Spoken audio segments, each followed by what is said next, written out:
everyone. Thanks for joining us for another interesting episode of the Football Fan Zone.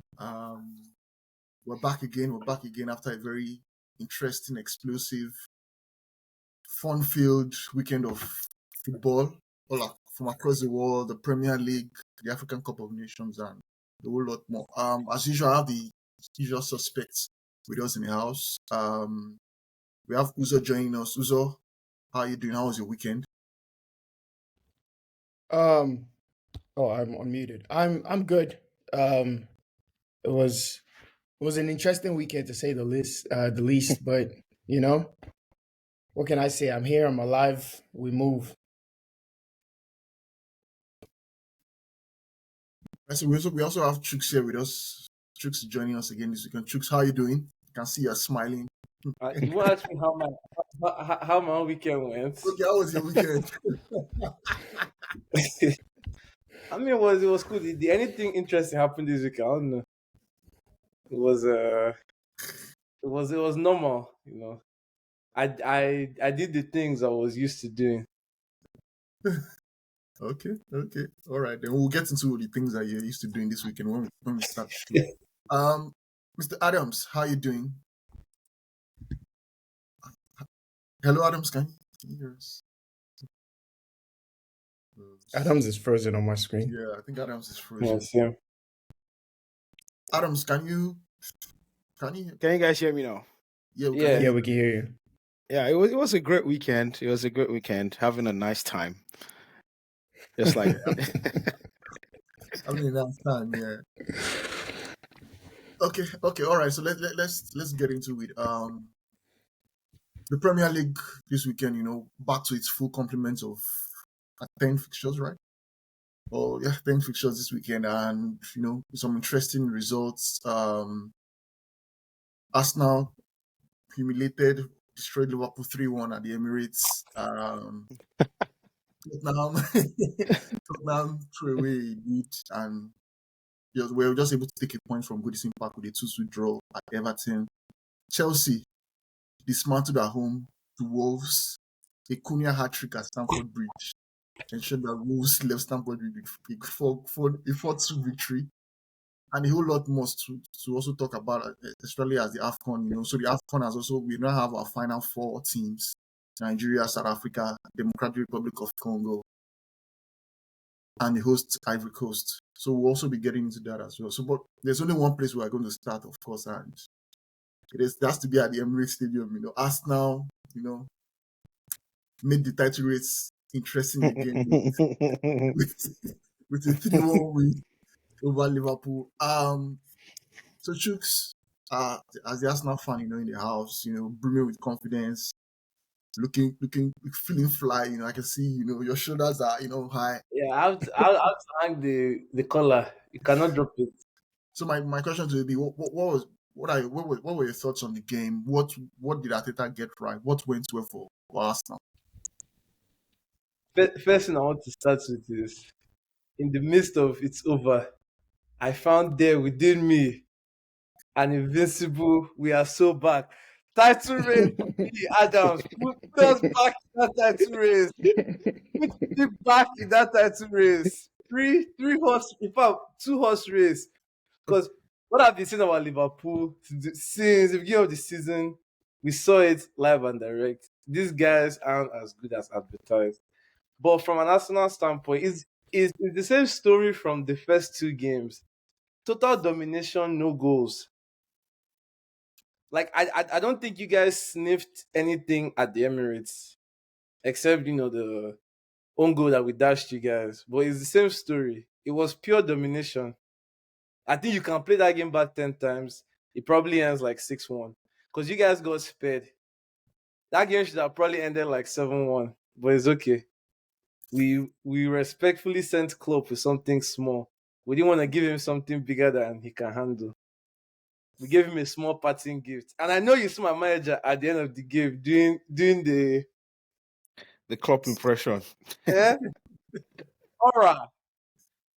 Oh 4 letters, aura. It will be so all right. I wanted to say it was so funny. Arsenal don't go on to win the Premier League from me. I'll be so happy. Now he's in the Premier League. I thought Jota was our kryptonite. Jota always scores against Arsenal. Luis Diaz, since they kidnapped his father, he's a footballer. Nunes, Oh my god. consistent with Nunes. Maka McAllister, hybrid 6 and 8. He wins duels. I saw McAllister more times on the floor than I saw him standing playing ball. What's up with Mans, man? Konate, Konate's going to take Saliba's place in the Euros team. Kai Havertz cooked him. By the way, Adams, thank you for Kai Havertz. Baller. 3 assists for the first goal and sent Konate. Oh, you see him dominating Van Dijk and Konate. Wow. Oh my Did God. he say pre-assist? 3 assists for the first goal. 3 assists Nah. for the first goal sent Konate over. Let me say it. Trent got hooked. 57 minutes, he got hooked. Is that your star boy, Pius? By the way, I always told them about Trent. They never listen. So because of Your this your one, one is coming from a place of obese understand. James. Please. Trent's a bad player. Oh, Am I man. forgetting anything? And your man's dogged the game too, Pius. Szoboszlai. I was very interested to see him play, but apparently he got injured before the game. Maybe that would have made it like 3-2. I don't know. Wow. Who knows? Okay. Well, from my own thoughts from the game were like, yeah, Arsenal totally deserved the win. It was total domination from start to finish. Liverpool did not have a sniff. Like from second 1 to minute 90, there was only one winner from the way Arsenal started the game. And kudos to them. They've made the title race interesting. I think myself and majority of people have always said that this is going to be like a three horse race to the finish. I actually feel like this is going to be decided on the final day. That's what I feel. But we'll see how it goes. I think it's going to be decided. There's no outright running away with it. I still think all 3 teams will still drop points as we go along with the fixtures. For Liverpool, I don't know. We're just not at it. Mistakes, Van Dijk, Alisson. I don't know. It was just like they were shadowing themselves yesterday. But yeah. Why are you pointing at the Spurs badge, bro? No. I was just adjusting my shirt. I'm listening to what Pius is saying. I think Pius is making a great point. No, I'm just adjusting my shirt, just something was like stuck on it. That's all. Yeah, but yeah, you were saying four horse race. Yeah, no, I understand. Huh? Liverpool war of Ricochet here. Yeah, Just some of us are representing our teams. So I was saying that I said all 4 teams involved in title race, including Tottenham. Yeah, of course. Drop. I mean, you said it, not me. I wouldn't go that far. Yeah, we'll still drop points as we Bro, move they along are fifth. They are the title race. What happened to Aston Villa? Mid-match, Manchester City. Oh yeah, Tottenham are 5th. Oh my goodness, sorry. 3 horse race. Sorry, that was a slip of the tongue there. 3 horse race. Yeah. So all 3 teams still involved in title race will still drop points as we move along in the season. Manchester City is coming to Anfield mid-March, so that's the key game to look out for. Arsenal will go to the Etihad, I think, at the end of March. Another key game to look out for in your calendar. So there's still going to be intrigues, drama, but I still think it's going to go down to the final day of the season. For Arsenal, well, we'll see how whether they can back up this win with a win at West Ham this coming weekend. Remember, West Ham has beaten Arsenal twice already this season. Can they make it a hat-trick of victories over Arsenal? We'll see. I mean, I know another team that beat us. Okay, once. Sorry, carry on. Yeah. I was about to dunk on Klopp again. Yeah, so we'll see how it goes. Let me get your thoughts on the game and your overall overview of the title race. I know you don't sneak in Tottenham. Just be honest. I don't have to sneak anything. The table speaks for itself. How? You're fifth. The table speaks for itself. I haven't said anything. I said the table is speaking. Depends on what you're hearing from the table. Yeah, I'm just saying, when you look at the table, what does it tell you? That's all I'm saying. As far as the game, I mean, you disappointed me, Pius. Like, I don't like seeing this guy happy. The reason why I brought this guy on the pod was so we can be able to find out what's going wrong at the club, see if we can sack the manager, who needs to get sold, do they have a strikeout problem? These were the things that were supposed to be the talking points on this podcast. And how was I supposed to know that you were going to go there and do what God, you did? But God has prepared a table for me in the presence of my enemies. Oh my goodness. but to be honest, from an analytical standpoint, I think the game was pretty much just a continuation of the game at the Emirates in the FA Cup, where there was only one team that looked like they had any intention to try to get the ball up the pitch and create chances. The first half was pretty much one-way traffic. It felt like I was watching one of those um, top of the table, bottom of the table clashes where one team just continues to recycle the ball, the other team tries to go long and fails, and they don't fashion any meaningful chances on goal. The team that is on the ascendancy put together and that was a pretty nice passage of play that led to the first goal. I believe almost everyone on their team touched the ball. They passed through your press extremely easily. It almost looked like you weren't fighting for a title. And, from a Liverpool standpoint, that has to be very embarrassing to get played through that easily with so much on the line in your manager's last season, knowing that this is pretty much a send off and this is one of the last major games that the side is going to play. So just from an individual standpoint, as far as the players, I think Liverpool have to look at themselves for their performance in that first half. But you caught life after the goal. Um, Arsenal fell asleep at the wheel right at the end of the first half and pretty much gifted Liverpool a route back into the game, and they took it. Um, and you call it ruthlessness, you call it luck, whatever it was. It seemed to be a turning point in the game, and this is where historically we've seen Arsenal go on to completely dishevel themselves and just bottle the game and leave with absolutely nothing, maybe a loss or a draw, whatever the case may be like. And I think all of the narratives are already starting to fly that this team isn't ready, they just don't have what it takes at the top level, etc. And the second half started kind of with Liverpool on top, and I think that was pretty much that first 10 minutes in the second half was where um, Liverpool started to kind of grow into the game a bit, and you saw like they had maybe the intent to go out there and do something, but obviously the Van Dijk mistake absolutely ruined all the momentum that the team was trying to build.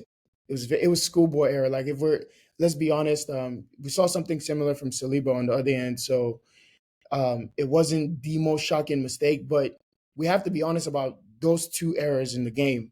And these are players that are much praised. They're highly rated for good reason because they've been flawless all season. But those two errors in the game, in my opinion, are absolutely schoolboy errors. There's no defending it. Yeah, you one long ball over the top and you completely fluff your lines. I put that more on Van Dijk than I do on Allison because I think he has to go take ownership of that ball. For one, you don't let it bounce, and if you do let it bounce, you've got to take ownership and get it out of the danger zone. But you can see his indecisiveness caused Allison to overreact, and he then misses the ball, and it's gifted right to Martinelli. And then from that point, I think the team that was rightfully in the ascendancy in the game went on to win the game, went on to take the game completely over. And what was even more disappointing was after that error by Van Dijk, I don't think Liverpool even tried to come back in the game. It almost seems like you just accepted your fate. I think what the feeling was just like, yeah, we didn't deserve anything from this game. We haven't had anything going. We can't win a duel anywhere on the pitch. Screw it. I'm just gonna tuck in and run. And that's not something that's been known from the mentality monsters, all season. So it was really embarrassing in terms of a top of the table clash. It was embarrassing. Obviously, as a Spurs fan, I'm never trying to see Arsenal fans be happy and celebrating, and it was a major win for them. So what does that put me for the title race? I don't know.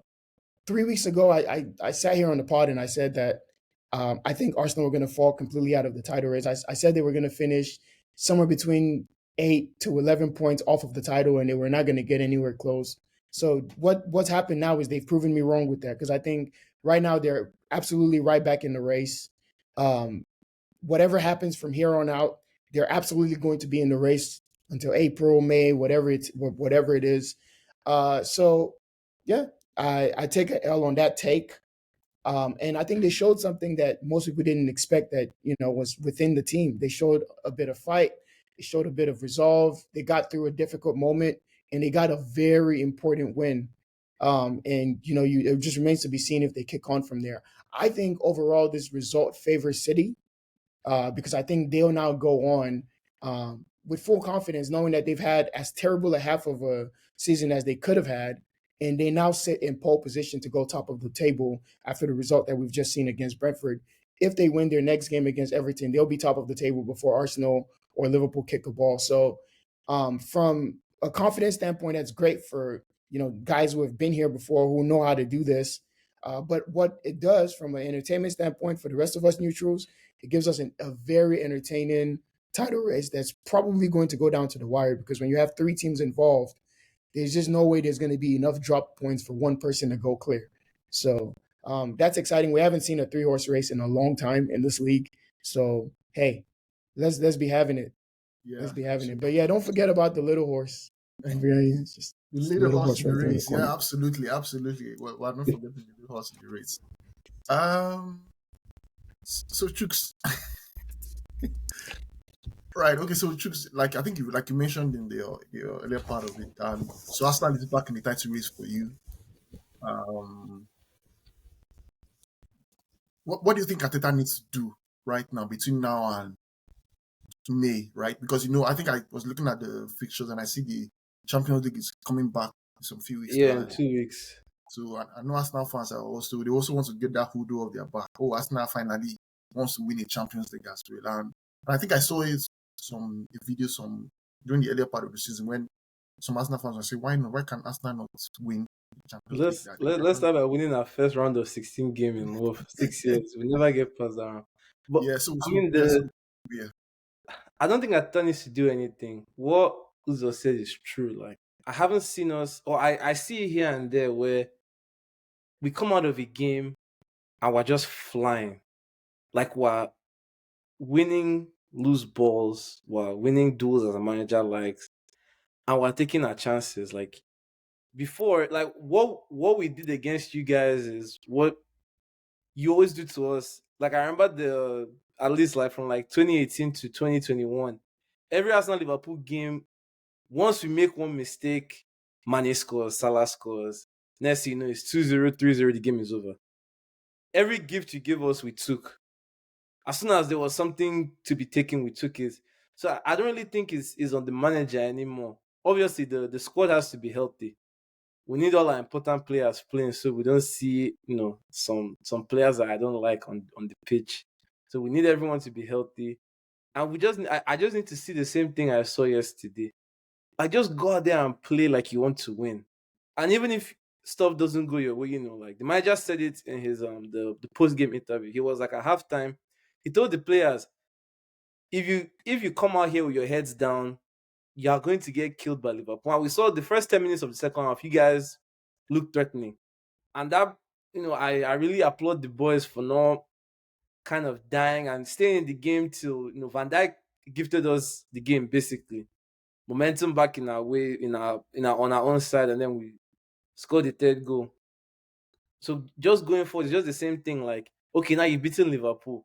Don't go to West Ham and do the same thing you did, 2 months ago, where you just go there and you look dead for the first 30 minutes. They score a goal, and now you want to start playing. Like, go in, finish games quick, and we're just hoping everybody can be healthy because we need all our players healthy for this next stretch. Because you look at City, everyone is back. Haaland is back. De Bruyne is back. They don't have any key injuries. And the rest of us still have people that are out. Our players say, oh, they are fit. Next thing you know, the same player is injured. So if this is going to be a nice 3-horse race, City cannot be the team with the most healthy squad. Like, you guys need Salah back almost immediately.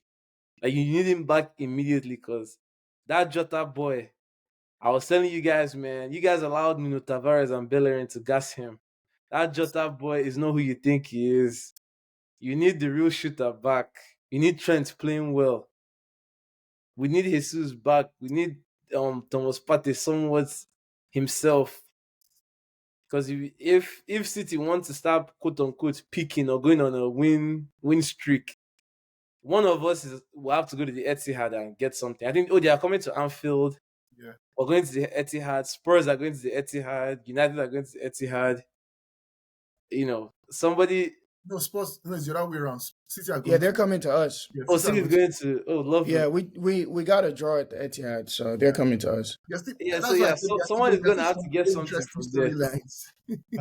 I think they come to the Etihad right after the NLD. Do you know what is so cool is Tottenham play Liverpool, Spurs, and Arsenal back to back.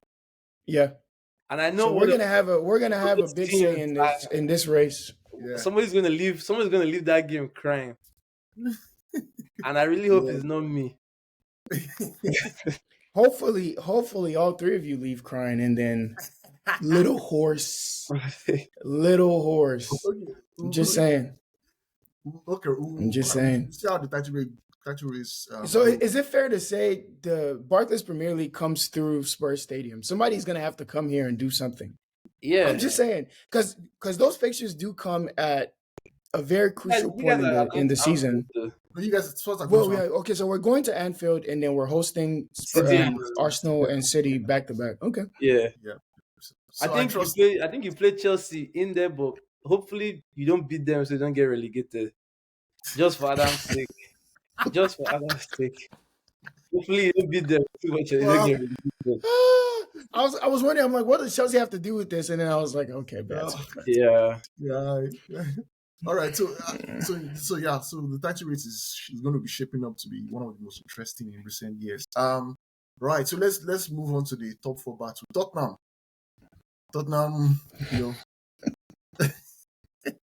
am I wrong? Put some respect on my team, man. Tottenham, sake of it. Tottenham dropped points this weekend, 2-2 at Everton. I think I saw a brief video of the what's his name now? And what's your manager's name? Ange. I just say Ange. Yeah, I saw it where he was kind of like not happy with the treatment of Everton's players to the Tottenham goalkeeper, and all that. But at the end of the day, the bottom line is Tottenham drop points. So Uzo, what was your take on the game? What happened? Where did it all go wrong for Spurs? And what's the outlook for Spurs for the rest of the season? Yeah, I didn't watch the game. I ended up falling asleep, and that's probably the first game I've missed this season. Because again, I've been enjoying watching the boys, and I try not to miss games. But I did watch extended highlights, and I have been speaking with Spurs fans all week to try to kind of figure out what the outlook of the game was. Because from where I'm standing, just looking at the highlights, it looks like we scored legitimate goals, and then we got killed on set pieces and just stupidity. Especially like that, the one coming in the 90th minute, which, was a combination of a mistake from Romero and Vicario not commanding his box, etc. It is annoying. I mean, it's back-to-back important games, in my opinion, where not back-to-back, but the City game in the Cup and in this game where we've been done at the death from just a hopeful ball into the box. But I can't really speak to how the game went because it looks like Everton were very good. Were good value for the result that they got because they didn't just sit back. A lot of the underlying metrics, they were right up for it. They had a decent amount of shots. They had a decent amount of chances created. It looks like they even killed us in XG. So I can't sit here and then say, oh, Everton were lucky or it was a smash and grab, even though it does look like a smash and grab at the end. It looked like Richarlison was flying. And defensively, we've got to figure out a solution for that weird corner kick thing that guys are doing now where they just box out the goalkeeper with no intention to play the ball. I was talking to Chooks actually over the weekend, and I'm not one to cry about refereeing. Like, that's just always been me. Even when I play, like, you can ask Chooks, like, if referee does something, cool, you just get on with it. Like, they're basically the authority on the pitch. There's nothing – complaining has never worked. It only makes things worse. So my attitude has always been you allow the referees to do what they got to do, and you just play to the rules, right? Yeah. And in similar fashion, I think Ange carries himself that way, right? Where he's He's always had a respect for the refs, and he's always like, you know what, you could get unlucky. It happens. But I think where I'm at with it is I understand that it's not a refereeing issue. It's clearly like something that's going to be allowed going forward. But I'm coming from the perspective where I don't want to see that. I just think that I don't think that's a good footballing goal. And I would like for that to be looked at as potentially something that they just always call against the player. Because I understand like you have the right to stand where you're standing. Like that's fine. You shouldn't be dislodged from where you're standing. That's fine. But when the elbows come out and the arms like preventing the goalkeeper from freely moving, I don't think that would be allowed on any other portion of the pitch where you prevent somebody else from moving around the pitch because you have the right to be there. Like you can't spread your arms and hold people back. We saw Konate get sent off for getting megged and pretty much extending his arm, preventing the player from going around him. What's the difference with that? I would like for them to just, even if it's in the summer, like it doesn't have to be right now because obviously like the rule is the rule. But I would like for them to go back and reassess it. I don't want to see goalkeepers getting basically held and prevented from doing their job on corner kicks or set pieces.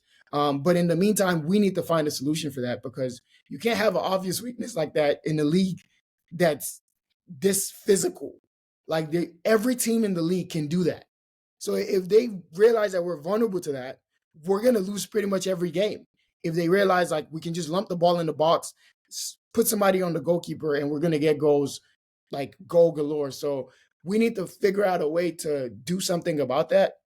And at the same time, I would like for the rule to be revisited in the summer because I know right now it hasn't happened to anybody else, so no one can like really have an opinion on it. But I promise you, if you see that happen to you, you're gonna be like, yeah, like it's hard to respect it because it's just so bullshit. It's like you lump the ball in, someone's holding the goalkeeper, and it's a goal. It's like, bro, it's not real football. So yeah, it's not something that I want to see going forward, but its points dropped, and obviously it affects us in the top four race because Villa looked like they're kind of back flying. They had an absolutely demolishing of Sheffield United, so we're in the top four race, and you see United are hot on our heels. They're now 6 points behind us, having won I think 3 on the bounce or 2 on the bounce after the draw at Old Trafford, where they could have got something out of that game.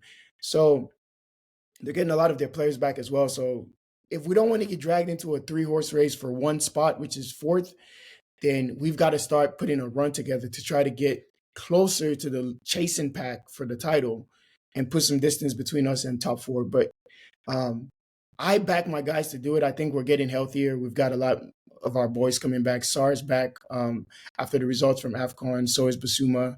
So those are potential options that, can get back in the team and push us on because Højbjerg and Skip and even Bentancur to a certain extent have not been up for it in the recent games. We've been getting dominated in midfield. So we need a little bit of that presence back.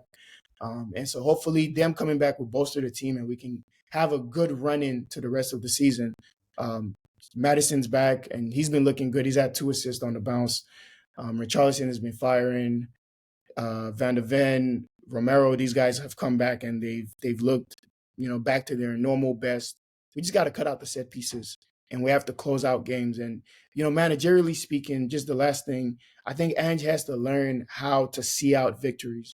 I was looking at a stat. We've conceded the most goals in the 90th minute. We've lost the most points from winning positions when we take the lead. Sorry, 1 second. Yeah, so these are really, really worrying signs for the club going forward. So if we have any aspirations for playing Champions League football next season, gotta fix it up. Okay, all right. Well said for Tottenham. This season is still a lot of games to go through. Like I think 15, 16 games to go. So a lot to be decided. You mentioned Manchester United. Let's quickly touch on them. I think 2024 Manchester United are unbeaten. Victory again this weekend against West Ham. Garnacho, Højlund seems to have found his scoring boots.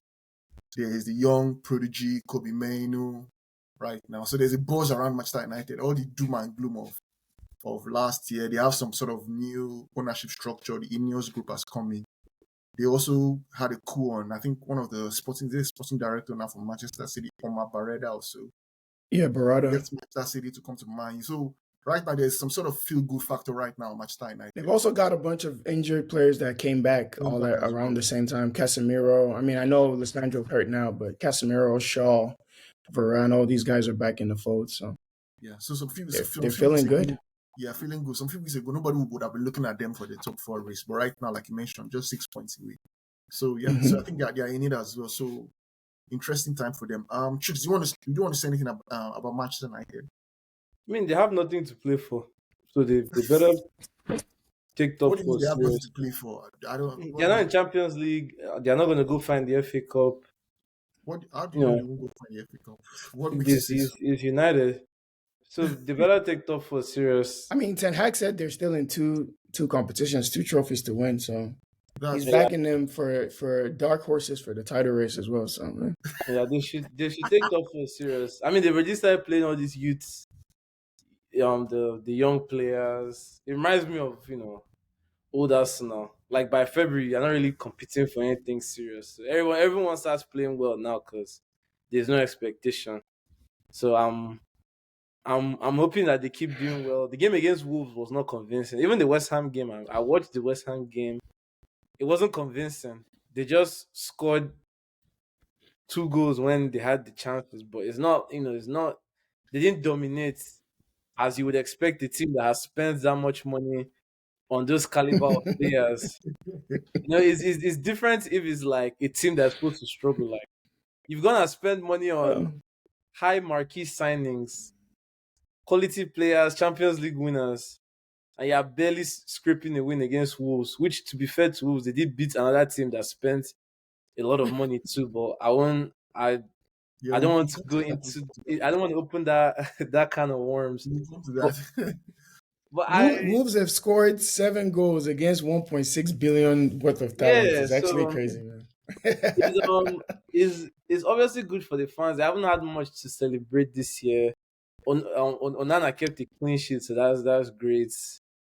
He did. Yeah, he kept the clean sheet, so that's great. But other than that, I feel like they should enjoy it because really, there's nothing else to play for other than top 4.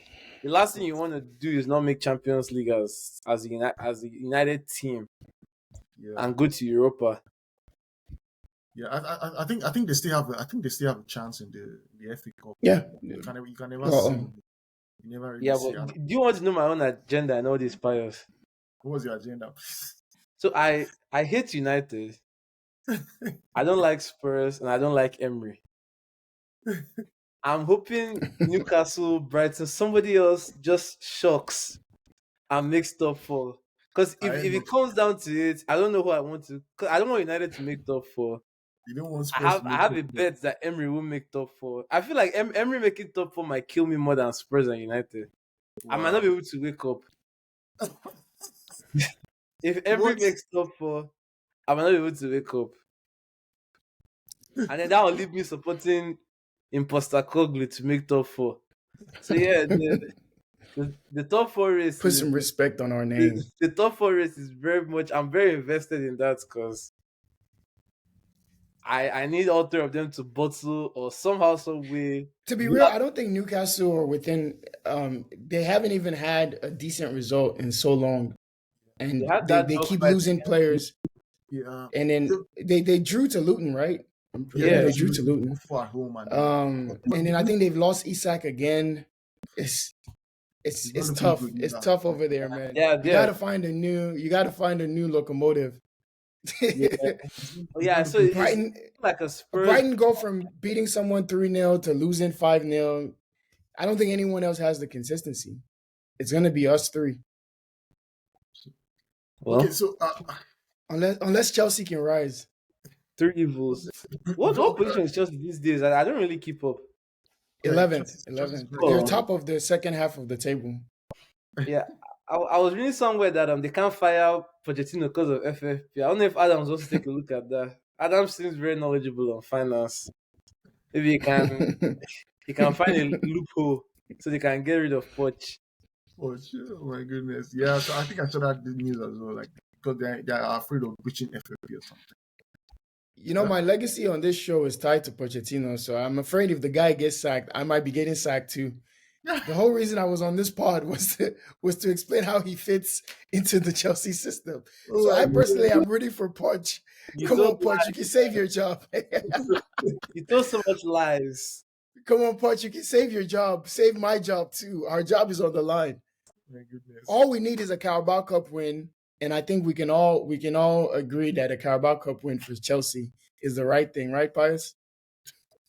That Carabao Cup win will save. It will feed so many families because I'll wear the brightest blue I can wear the next day after that Carabao Cup game. Your club agenda. Oh man. Man, my it's I can't, as a Liverpool fan, I can't imagine Liverpool losing that Carabao Cup final.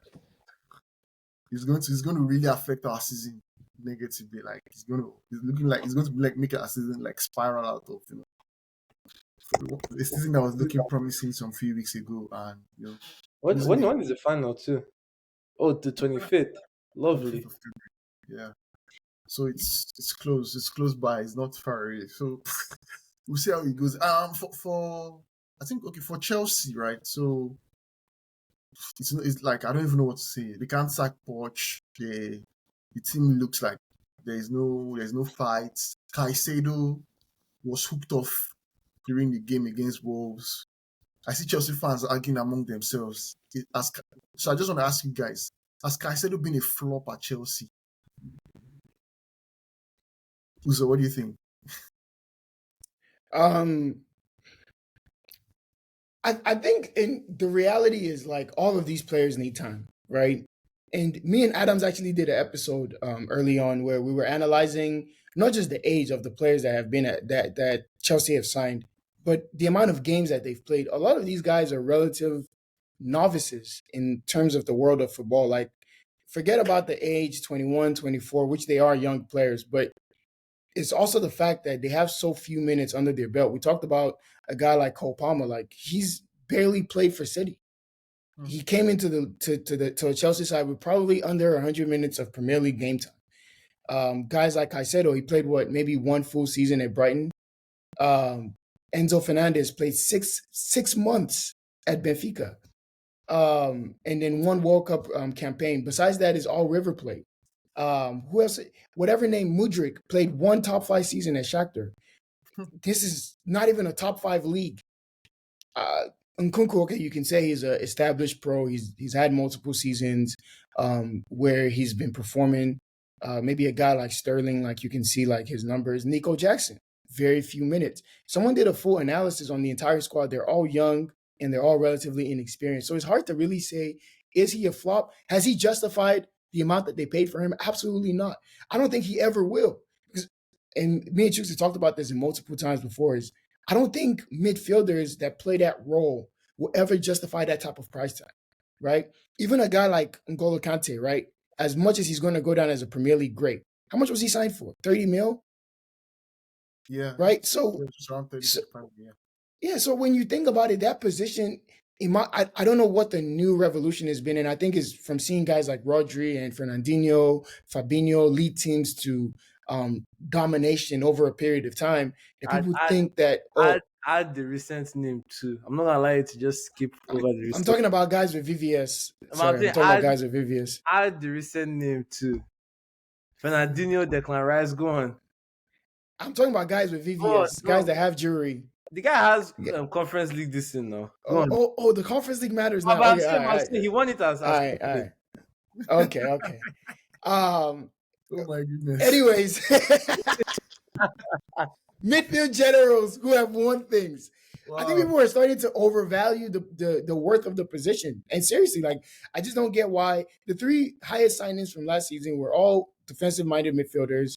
And, like, for whatever reason, I don't know, that's the going rate now, but I don't think that he'll ever justify the price. So from that perspective, he's absolutely been a flop. And I was on a space with Chelsea fans, and we're trying to get some type of explanation or clarity on why these guys aren't being successful, because it's all blamed on coaching. Poch is doing a bad job, etc. But then you're seeing For example, like in the Wolves game, you're seeing Caicedo turning into trouble, not looking over his shoulder, losing the ball, leading to a crucial goal that turns the tide of the game.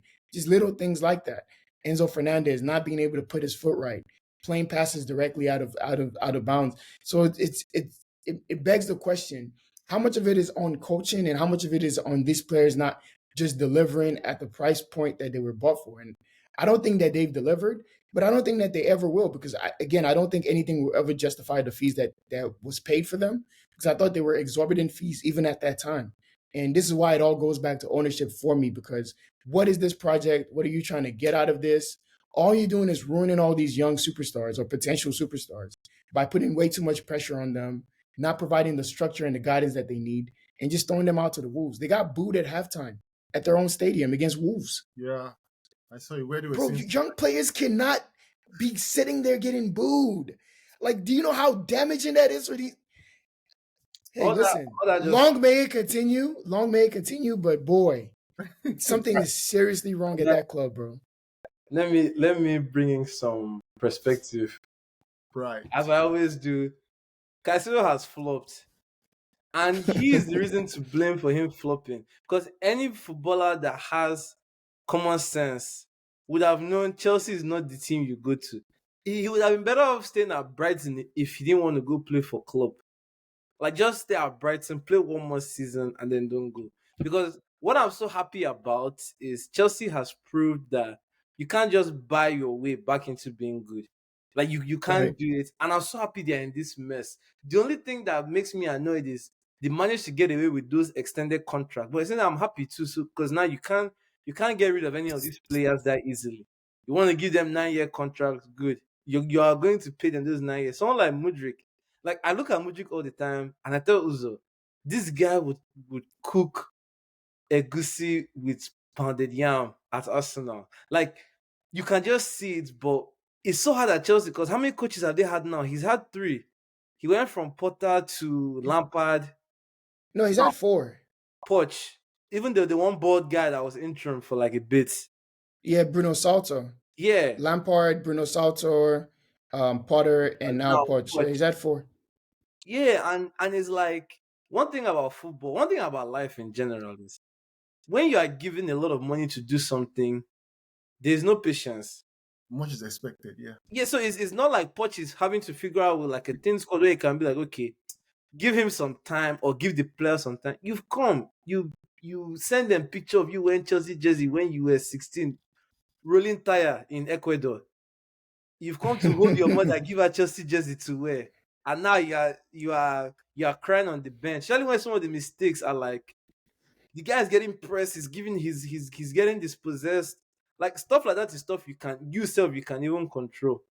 And the way it has gone with signings like that, once you don't fail to live up at least the first few games, you can't justify the money anymore. Because if you think about it, it was more expensive than Declan Rice. That's crazy. And Enzo Fernandez. More And expensive Enzo than even Fernandez. Enzo. More Yeah. expensive. He's the most expensive midfielder in the history of Prem. Yeah. That's crazy. Or you go get a guy like Kupama to come basically run the team. Someone that hasn't even played. I think him playing for Chelsea is his first time Premier League minutes. starting games Yeah. in Premier League.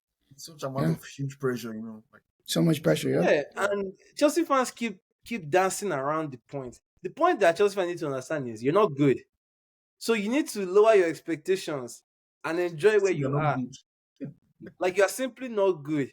It's one of the things Arsenal fans had to accept. It gets to a point where you're just like, yeah, this team isn't ready for top 4 or even top 6. Why don't you just wait on the players to develop and not just go throwing money at everything? Because now they want Osimhen too. You guys see the way Osimhen plays, and this is not to rile up our Nigerian viewers, but can you imagine chaos with Osimhen in this Chelsea team? Mind you, you're going to be paying a Nigerian man some good money to come to London. And you already know what happens when Africans lodge in London. They forget that they are footballers and they start getting injured every other 2 weeks. He was start hanging out with Pius in the club, pumping Azul. The guy will fly us to Soho. Now, Senegal. So just imagine, like you want to go spend another 100 mil when I don't even think you need a striker. First of all, you need to sort out their defending. Like some of these names I'm calling. Bro, I remember Oh these no, guys that's calling true. Badly a shield or whatever his name is. Hey, chill. Rolls Royce, man. That guy's a I Rolls think Royce. Chelsea fans even had a song for him last season. It was that good. They already had a song for him. Yeah, now you look at him this season, he comes off the bench. The Sassy they told me is a Drogba region. Well, I guess I see it because he scored a goal this weekend. So maybe the guy needs to go play. He needs to go play on the other side so he doesn't score any more own goals.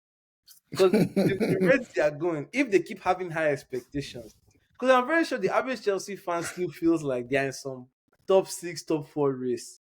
Like deep down, they probably feel that way. But you have to you have to not have high expectations because your team is not good anymore. Just realize where you are, and then you can go from there. Because Uzo is right. Like, why are you booing Caicedo? Or why are you booing? These are young Yeah. players, like not even up to 22. There's no kind of leadership. You sold Kovacic, you sold Jorginho, you sold Mount. Reese can't stay fit.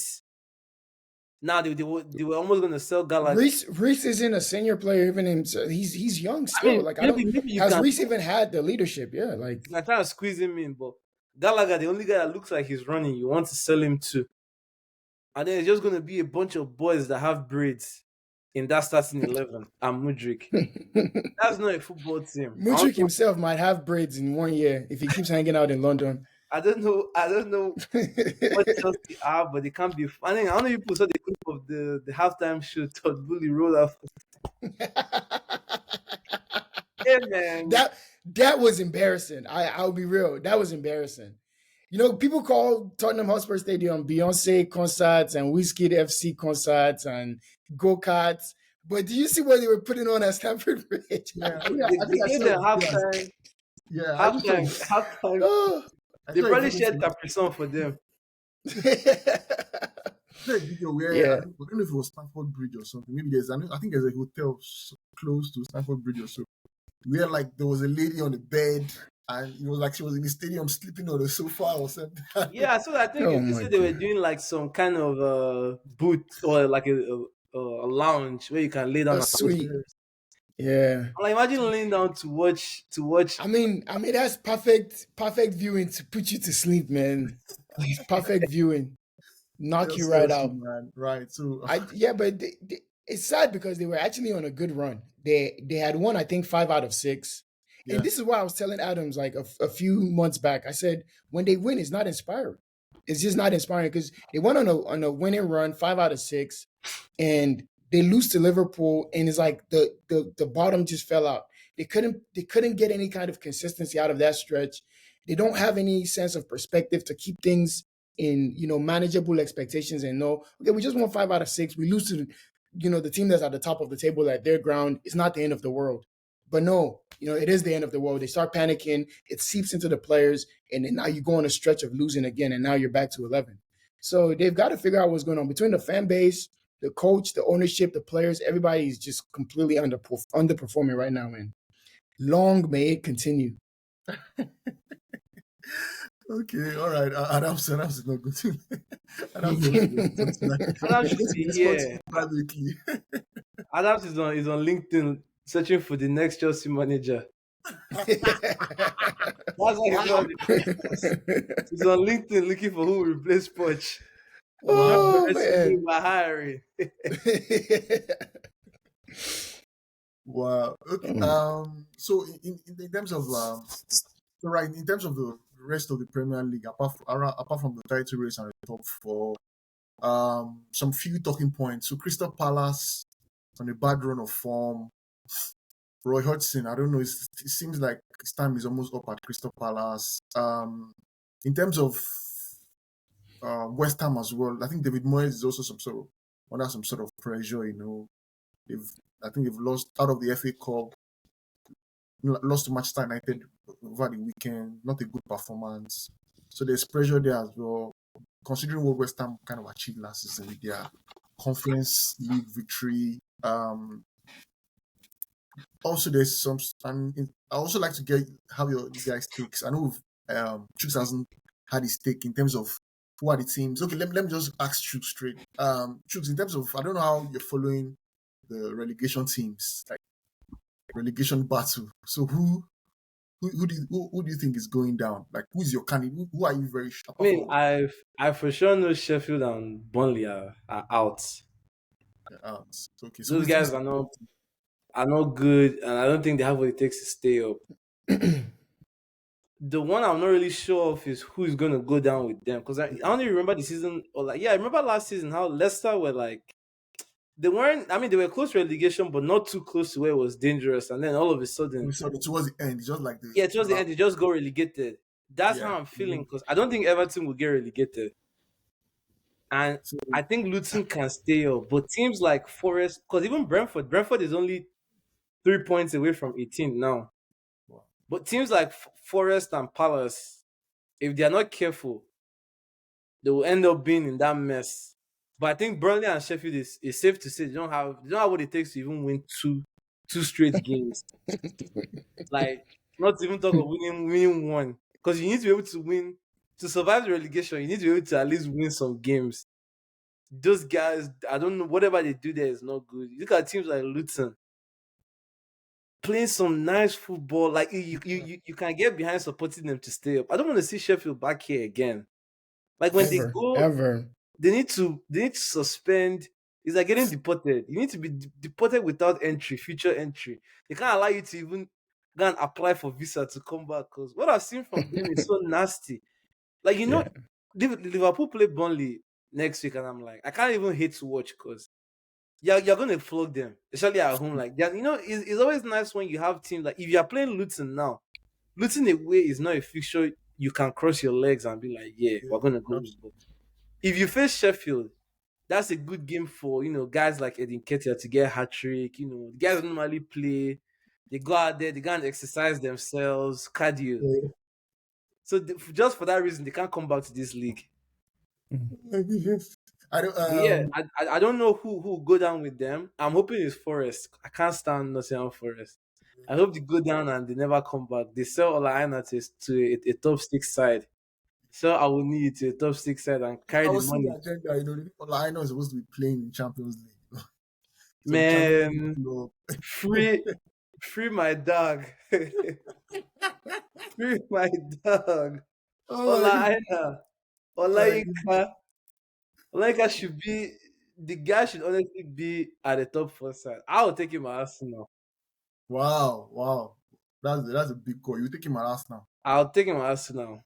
Wow. Because I'll take him as Spurs. I'll take him as rotate with Destiny. Yeah. Oh, sorry, me. He's a solid footballer, bro. I mean, you guys have Conor Bradley, so you're fine. You guys just need to stop kidnapping, and I don't know, people's dads don't seem safe around Liverpool. I don't know what's going on with the club, but it might be some dark stuff. I don't know what's going on, but how many dads is there right now? It seems like you go to Liverpool and you have to put your dad in 24/7 watch. I don't. What's the like? I don't know what sacrifices are going on. That's all I'm saying. But I started to Kanayo.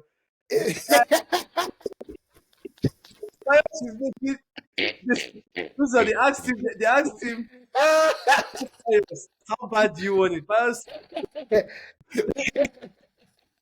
Whatever it takes, bring me that title. People are sacrificing people's parents like it's biscuits. Come on, man. There's no way you can walk us win the league that bad. Oh my goodness. In fact, I'm shutting you down from this podcast. Honestly, that was some very, very bad news. I was hoping to really see him play, not to go out to Liverpool, because he's been a revelation. I don't know how you guys at United do it. Just when you think these people need to go into the transfer window, they spawn somebody else that is just as good as the person they wanted to replace. First, you have to just... And if you think about how much that saves you, like in this new sustainability world of buying to sell, selling to buying, like, wow, getting one person that is Premier League ready in any single position is just so helpful.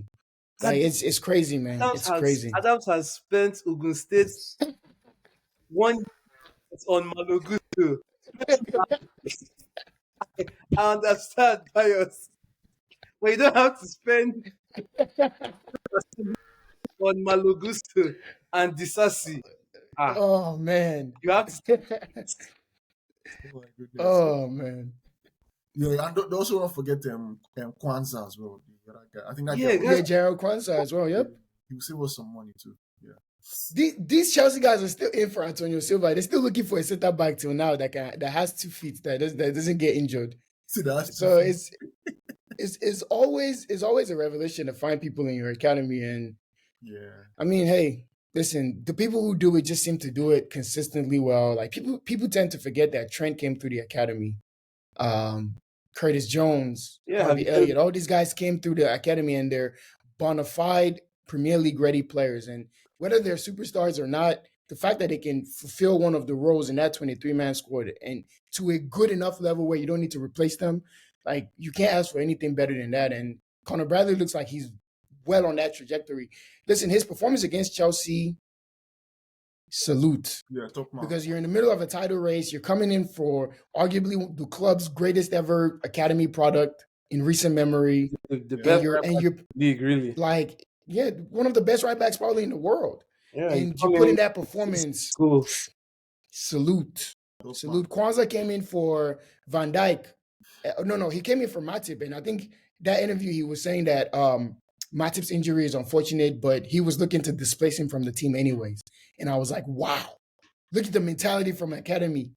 So yeah, it's nice. It's nice to see. Yeah, it's nice to have. Okay. But yeah, for the relegation battle, I hope Brentford goes down.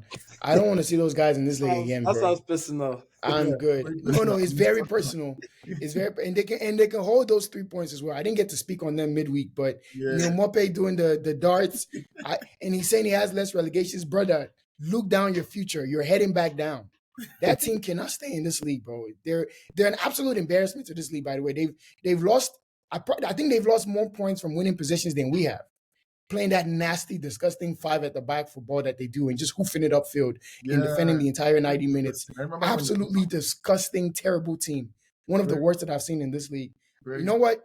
I'm with Adams. I'm Team Luton. Luton is staying in this league. Brentford, you can fuck off.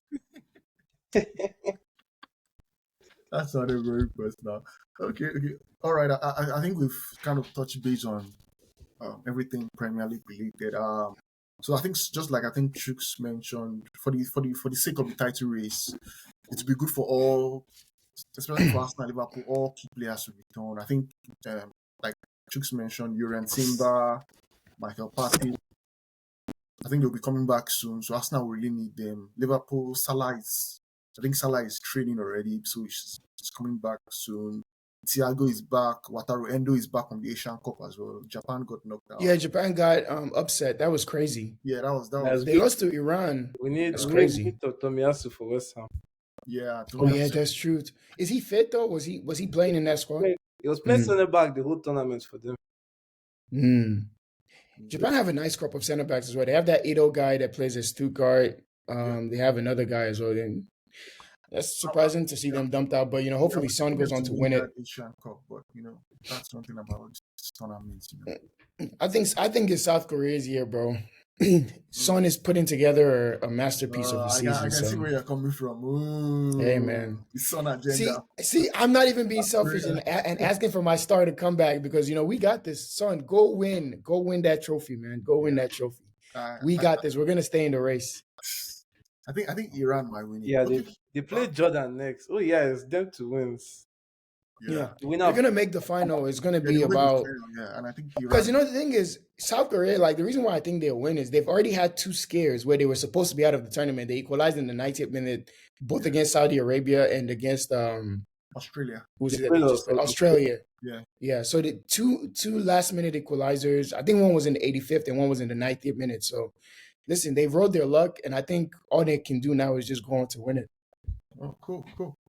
All right. So, continue the theme around tournaments. It's time for us to switch now to the African Cup of Nations. Wow, what an African Cup of Nations it has been. I've been blown away this weekend. I've been blown away. Some nice goals, some interesting games. It's been amazing, you know. Some amazing goalkeeping as well. I'm telling you, Woo. man. I think wow, crazy. So I think I think it has now it set a new record for goals scored in an African competitions ever. I think. So yeah, it's been an amazing tournament. The quarterfinals took place over the weekend, and you know, we saw Nigeria, South Africa, the Democratic Republic of Congo, and the host Ivory Coast making it to the semi-finals now. So I think we're going to look at the two semi-finals now leading up. I think before we next come on the show, I think the final would have been played, or we're just about to be played when we next meet. So let's preview the two semi-finals, right? Let's start with the Ivory Coast DRC. I don't know how much of the African competitions you guys have seen, but from what I've seen, the DRC have been, you know, it's they've been kind of, I don't know, I can't put them. I won't say they've been playing that well. They've just been there. They've been solid when they needed to be. When you think, okay, they played Egypt, they played Morocco, top ranked African teams, and they looked defensively sound. Like you couldn't, like when you were watching the game, you're like, there was no way you couldn't see how those teams were going to beat them, and that's what ended up happening. Morocco drew 1-1 with them. I think Egypt in regulation time 1-1, then they beat Egypt on penalties. So the GRC have looked kind of, and you look at their team, they have some decent European players. Cedric Bakambu, at one time it was the most expensive African player in the transfer market at one point in time. There is Johan Wissa, Brentford. There is Mishak Elia. I think if you've noticed him in the Champions League for young boys.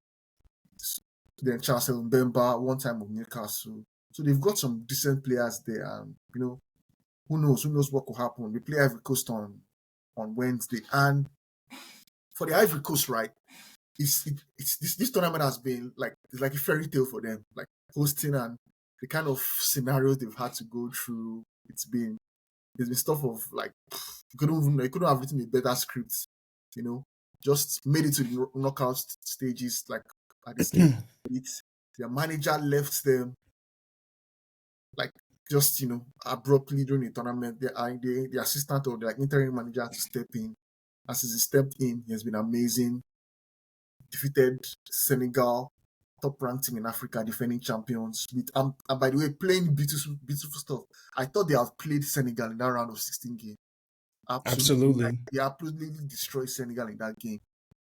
Defeated Mali. They didn't play so well, but they just, you know, got a red card, considered the penalty, but somehow found their way. Like I was telling my mom, because my mom, she also watches like football, African football. I was telling her like the way it's happening for them is looking like their name is written. It's their tournament.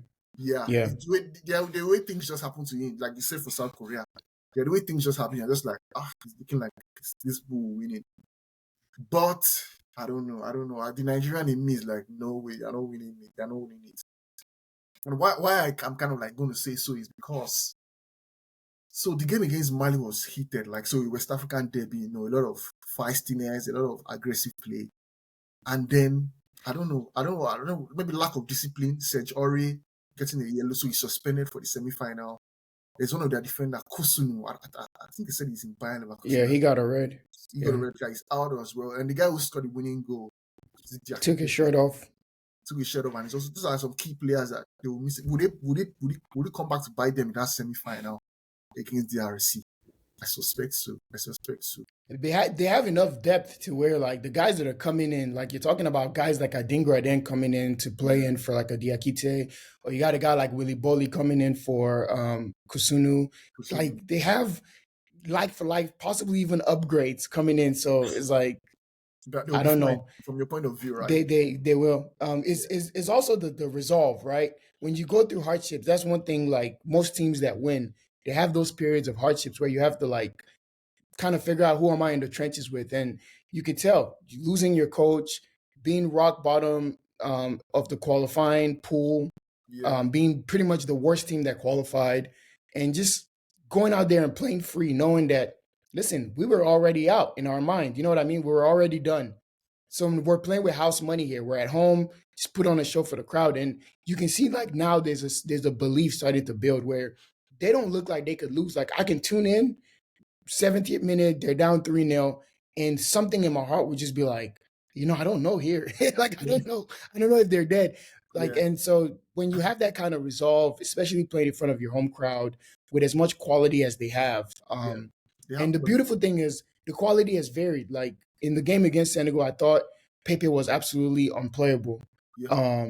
He stepped up, Kessié stepped up, and then in the game against Mali, it was guys like a Diakite and an Adingra. These were the guys who stepped up.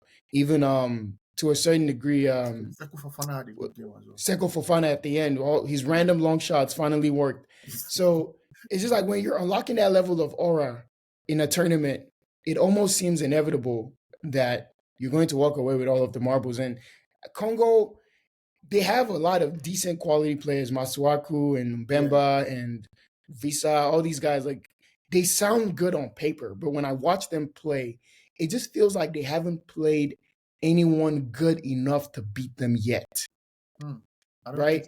Like I kind of disagree. I think you would say at the time they were to play Morocco. I think Morocco, you would have said Morocco would beat them, but the Morocco game, right? If Hakimi scores his penalty, and I know football is not ifs and buts, right? But if Hakimi scores his penalty, who knows? We're looking at a different game, right? No, or was no, that? no, I think no, I'm thinking of the South Africa game. I'm thinking of the South Africa game. Yeah, Morocco didn't have a penalty. They even missed the penalty against Morocco. Yeah, what's his name? Bakambu. Cedric Bakambu missed the penalty. But they drew that game though, right? And this was in the group stage. Yeah, they drew the game with Morocco. Yeah. Before the game, they were like, "Oh, Morocco was going to run them over," and I even think Morocco. Yeah. I remember that was their second game of the tournament. I was thinking of South Africa instead. Yeah. They beat Egypt. They played Egypt. I don't think Egypt are that good, so whatever. Egypt were not really like up to the challenge. I would prefer we meet Congo because the aura and witchcraft. We're not beating Ivory Coast twice. That's just the thing. It's like if we see them in the final, we're not beating. There's something about tournaments you don't beat the same team twice. It's so rare. Like all share juju alone. Ivory Coast have downloaded something spiritual. There's no way they got away with it. The last game against Mali. That last game was insane. 10 it was men. so crazy. There's no way they got away with it. But I was watching the game and I was rooting for Mali. I was like, I want those guys out. My heart, I want them out now. And Mali, trying to attack the referee. They were just that was embarrassing. That was absolutely embarrassing. They blamed themselves to blame. I think they were holding on for penalties, at the end. Yeah. Imagine being in man advantage. Up on man, yeah. They didn't look like they were trying to go kill the game off. And they had more than 70 minutes of game time since the red card happened at 43rd minute. You had the entirety of the second half and all 30 minutes of extra time. You've got to be getting something from there. Absolutely. So they have themselves to blame because I thought throughout the tournament they played some good stuff as well. They have a good team, in terms of like their age grade teams as well are doing well. Under 17 bronze medalists, they qualify for the Olympics, the under 23. So like Mali is up on the up in terms of African football. So they feel that they will come back better. And knowing that there's the interesting thing, there's an AFCON next year. So even if the champion this year is not going to enjoy his reign for that long because AFCON in Morocco next year. So this is getting ridiculous. Well, there's too many AFCONs. Well, if the quality of the next AFCON is like this one, I'm not going to be complaining. Well, if you keep running the players into the ground, then it won't be, right? And this is the thing with football is we get a little small taste of good ball. And it's like, I'll make them play again. It's like, no, they're human beings. Let them go and rest, please. Yeah, so it's because of the timing. So it wasn't intentional that there's an AFCON next year because of the adjustment in this. Are they switching to odd years or even years? Like, what are they deciding on? Because it seems very confusing. Odd years, right? Okay. Next, it's odd years. It used to be even years growing up, right? Because I remember the 2002, 04, etc. Yeah, right. Yeah, I think it's. And then it switched to odd years around like 2013, I think. Yeah, so because I know we won that one. I think some sort of weather or something they brought it. So, yeah. Yeah. So I don't know what they're doing, anyways. But so anyway, yeah. So listen, but the players will be fine. They just continue serving us interesting football, tournament football. In fact, it's been amazing. Are you guys ready for Battle of Amapiano? Yeah, so I was just going to come. I'm just coming back to that now. This Nigeria versus South Africa is like It's a huge game. A lot of stuff is riding on it now in terms of a lot of agendas, man. The Amapiano, the musical agenda. Yesterday, the Grammy stuff, the South African lady beating all our guys to win. So it's all looking tasty. And then I saw a video where I think Nigerians sometimes we can be too, what's the word now? I don't like to say too loud or too overconfident and too Arrogant. Thank you. That's the word. I saw a video where they were saying, South Africa are the owners of Amapiano, but we're the one that made it better. We made it go global, And I just, before I came onto the show, I saw a South African account, like, just tweeting the videos and saying, you see these guys, and then you can't even imagine what the comment section was like. Oh, I hate Nigerians. I can't wait to kill them. So there's a lot of, then another very, I don't like call it weird. The Nigerian High Commission in South Africa released one statement saying that Nigerians should not celebrate wildly if they win. Yeah, those guys in South Africa take it too serious. Yeah, so there's a lot of, it's almost like there's a kind of like, it's going to lead to like some sort of Cold War. There is a xenophobic element to it, right? Where like, on a more serious note, not to get into politics or anything, but it's just like, as much as like it's all banter, some people just don't know when to relax and blur it from reality. So, because I know in AFCON, I've seen a lot of people like dancing in front of other fans and recording themselves, and like that's all well and good. But I feel like when something is this political, and if it can negatively affect people that have emigrated to South Africa, I beg, please, let's just mind our business. Take your W and go. Yeah, those South Take your W and go. Even if they took other parts of their life, that's serious. They wouldn't have allowed white people to come to their country and move crazy. Let's look at the players. Like let's talk on Nigerian formation. So there's been a lot of talk about how successful the current 3-4-3 formation that we're currently deploying has been working for us. I've seen one expert opinion saying that formation makes our players like tired, like it wears them out. Like it involves a lot of work. I don't know if you guys agree. The only thing I would tweak is they don't look like they're doing any work at all. The only person that looks like he's working is Osimhen, because he's doing a one-man press job up there. If you just take out Sanusi, we just need to replace Sanusi. That's all. That's all. That's literally it. And there's just as I was coming onto the show, there's an injury scare for Osimhen. I heard he has some sort of stomach pain, so he has that might be an advantage for us. Oh, ooh. Interesting. I really wish Adams was here. I was going to tell you all the same service we've been talking. Which service does Lookman have? Some guys just make it happen, That's it. Yeah, that might be advantage for us, right? So if Osimhen doesn't play, that might be advantage for us. I think the problem is that this coach has not shown any faith or trust in Terem Moffi, which I don't understand why. At the end of games, I would like to at least see him come get some confidence, come get some burnout. Yeah. Because now in this kind of situation, you're going to need a guy like that to step up, because I'm not trying to see 7 foot post-scoring man. Like, I don't want to see that. We don't want to see that. We don't want to see that for 90 minutes, please. I think Osimhen will play. The guy went on a stretch and run back to pitch. I don't think... Yeah, he'll play. He'll play. Let me see that he was out in that last game. I don't know why the coach doesn't always want to, like, guy was clearly tired. Bring him. This is exactly why guys don't want to leave their clubs and come be backup to him. Because this is exactly why. He won't want to, Yeah, the coach needs to be the one to do it, but he's here. On a more serious note, I really hope he plays good things. I need him to have a legacy game. I need him to have a legacy game against us. This is the moment. Like in the final, anything can happen. Nobody's gonna hold that against you. These are the moments where I think, top striker, there's going to be a sliver of a chance with a goalkeeper that is in crazy form. You got to do something. I'm not hearing this service rubbish or anything. I'm not hearing that you pressed or that you ran around. Yeah, we give us the moments. We need something. Absolutely. We need something. Absolutely. First chance you get, we need a goal. Napoli's 100 million, rise up. I haven't he hasn't impressed me at all, especially for like the value that he's about to go for in the summer if he does get sold. We need to see everything he's done so far. Can we say that we wouldn't get that from, I don't know, any other young hungry striker that's just out there wanting to prove himself? Go and bring one young boy in Unilag, man, and give him the money. I will press. But it's like we need to see that We need quality. Yeah, that we need to is see so quality. cheap from everybody. Like some of those headers. Like, come on, man. Like you have £100 million striker. Put it on targets. The one-on-ones. Put it on targets. Yeah. Like when you get into a chance that is threatening, is one thing I hate in strikers is going to ground too easily.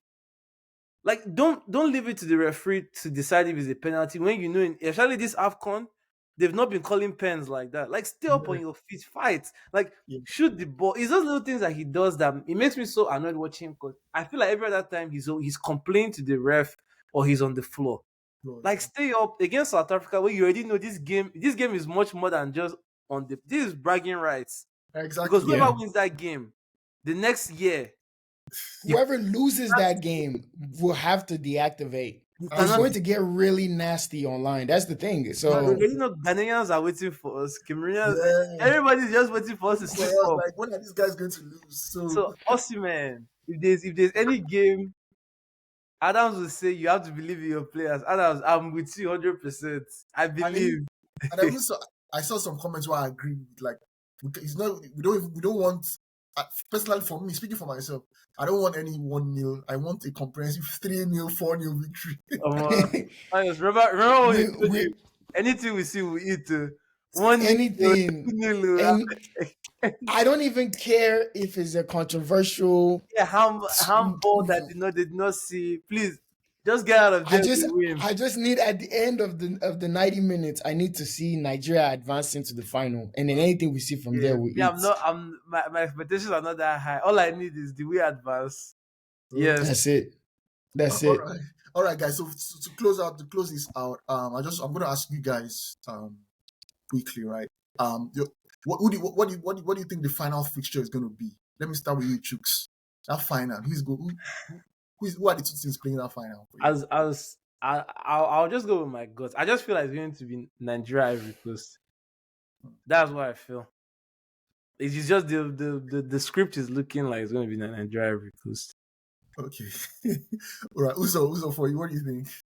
Same. Nigeria, Ivory Coast. I think it's an obvious script. They were complaining after the game when we won 1-0 that, the officiating, no one can ever say that they cheated, etc. We see how it spiraled. Their coach got fired. They ran their whole side of the gauntlet, and then they have a chance to make it right. And there's going to be a lot of attention on that kind of game. And plus, they're just riding high right now. I think South Africa are inferior to us. No offense to South Africans, but I think just on the footballing side, like, let's take away the theatrics. I think we are the better side, so we should be winning. But yeah, I see Nigeria, Ivory Coast. I can't see anything else. But now that I've said that, I feel like somebody's in for a surprise. Yeah. I just so hope it's not us. I would rather play Congo, but let's beat South Africa. I think we played the first game. Yeah. Okay, so we'll know if we're in before even exactly first, yeah. So okay. for me, I'm going to differ from you guys. I think it's a Nigeria Congo final.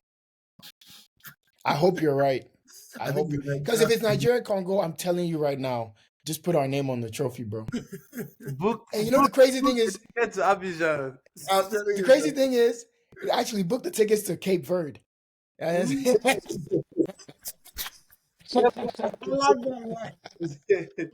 Let's go celebrate. Come on, I'm an African champion, man. Yeah, just put on that green jersey, man. I might change my name to Carlos Carreros in solidarity with my Cape Verdean brothers. to Tavares.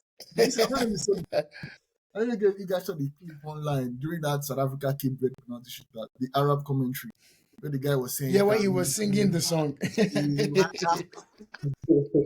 The commentary has been between Amokachi down every 5 minutes. Amokachi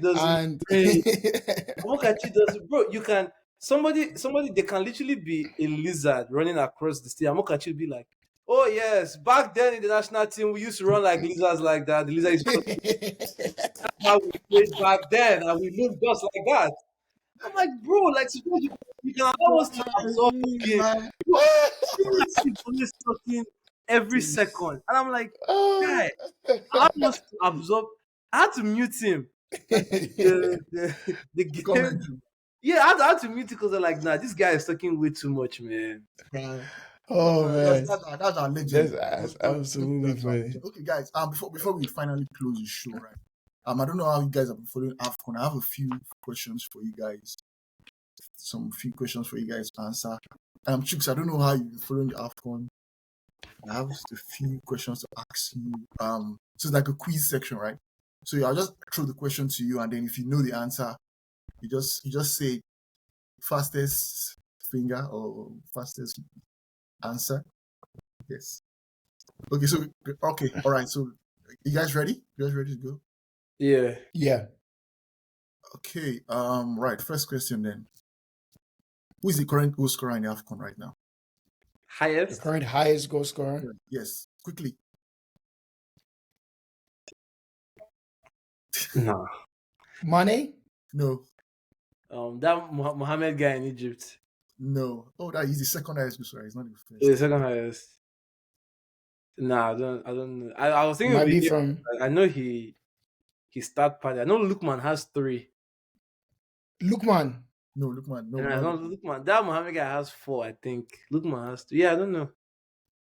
Let me give you the clue that will give you the answer. Equatorial Guinea. I wouldn't know. I won't know either. I would not know. Okay, Because I thought it was gonna be either them or Angola, but I can't tell you who it. Yeah, who so it, I think who it so. is. The second is Mustafa Mohammed from Egypt, and third Oh, he's is second. third is Lukman 3. But the top goal scorer is with 5. Is the Equatorial Guinea striker currently that plays. The one that scored the hat trick, right? The right back. Plays right back in the second division team in La Liga. That's Emilio. I don't know his name. Emilio Nsue. Damn it. It was once in Middlesbrough. Yeah, it was once in Middlesbrough. So Yeah, no, I do remember his name now. Yeah, so nobody. Yeah, that was stage fright. Stage fright. Okay. I have 2 more questions. What match has produced the highest winning margin The highest winning margin. at this AFCON? Ivory Coast versus Guinea, 4-0. Correct. Oh, that's the answer. Yeah, but there's also been a South Africa defeating Namibia 4-0 as well. But I'll give that to you. So 1 point to you. Cool. Okay, the last question there is Nigeria versus South Africa. Our last meeting. What was the score? 1-1. 2-1. 1-1. 2-1. 2-1 Uzo. Yeah, that's correct, Uzo. Who scored the winning goal? Babangida. Who scored the winning goal? Babangida. No. That is way off. 2-1. Who scored the winning goal? When was the game played? Okay, 2000. It was 2000. Oh, come on. It was 2019 AFCON. Oh, then if that's the case, I thought you were talking about our 2000 semi-final matchup. Which position That's our scored? last meeting. Last meeting. Which position scored the goal? The person is a winger. I've given you all the clues. Musa. No. Chukwueze. It's not Chukwueze. Yeah, Chukwueze scored. Yes, I actually thought it was Chukwueze. Yeah, Chukwueze scored the goal that put us ahead because South Africa equalized, but the winning goal was scored by William Troost-Ekong. Yeah. You said it was scored by a winger now. Okay, so let me give it to you. Then. Please. See, I thought you were saying our last semi-final matchup with them, and I was going all the way back to 2000. Okay. I said our last meeting. Yeah, that's why I was. That means I was even lucky to even say 2-1. Yeah. My ball knowledge is looking very, very shocking. All right. So this week there's no winner, no victor, no vanquished. All right, we'll go again next week. All right, guys, thanks so much for watching. It was an interesting show. So please don't forget to do the needful. If you think these guys have made some incendiary comments about your clubs, please don't hesitate to attack them on social media. The Twitter guys have been giving Uzo. I remember that was Seaman commenting. Nigerians. Yeah, I got shredded. They took me to. Somebody said, "Now this kind of people, you gonna say they never play football before." I'm laughing. They- Every time I they- see it, I'm laughing. I'm like, God. They tried to kill me, man. They tried to kill Please, me. guys, one more of that. No, I children. challenge any of those guys to send a video of them doing 100 keep-ups. Let's know Chelsea who can fans, ball here. Yeah, Chooks Chelsea are spending fans, money on please it. send money for Adams to fix his internet. People cannot be signing Mudrik and Caicedo, and you're not helping our very own Adams. So we can see him on the We podcast. wanted to cook Adams today This properly, was supposed man. to be a stir fry Monday with But Adams. but the truth is, I've told Adams the DNA is his. This show, you can't go to court and get rid of this show. You have to come back at some point. This is your child. You can't run forever. You can't keep ducking. All right, guys. So When it comes to Football Fans Zone podcast, you are the father, Adams. You are the father. Oh man. all right, guys. So we've come to the end. We'll see you guys next week. Hopefully, we'll be seeing Nigeria, African champions. All right, We'll guys. be AFCON winners. We'll be AFCON winners for the next episode. Book Yeah. it. All right, man. We're booking it. We're bookmarking it. Take care, man. Take care, guys.